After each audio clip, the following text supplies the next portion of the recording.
বন্ধুরা, আমরা ফাইনালি চলে আসলাম লোয়ার ড্যামের এখানে। তো লোয়ার ড্যামের এই এরিয়াটা খুব বড় এরিয়া। তো এখান থেকে চারিদিকে জল সাপ্লাই হয় বা এখান থেকে সব জায়গায় জল পাঠানো হয়।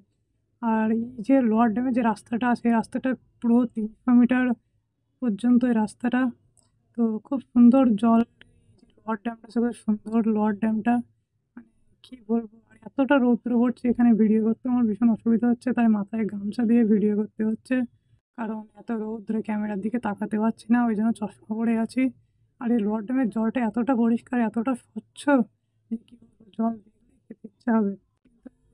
কিন্তু কি বলবো, নিচে নামতে পারছিলাম না ঠিকভাবে, এই জন্য ওখানে যেতে পারি। তো জলটা এমনি তোমরা ভিডিওতে দেখতে পাচ্ছ, জলটা কত সুন্দর পরিষ্কার। আর এই লোয়ার ড্যামটা খুব জল খুব মিষ্টি, এখানকার জল সে যতই পাহাড়ি এলাকা হোক, জল খুব মিষ্টি হয়। আর এর ওপরে থেকে চারিদিকে শুধু পাহাড়টা, মানে এদিকে যেদিকে দেখো শুধু পাহাড়, এত সৌন্দর্য, মানে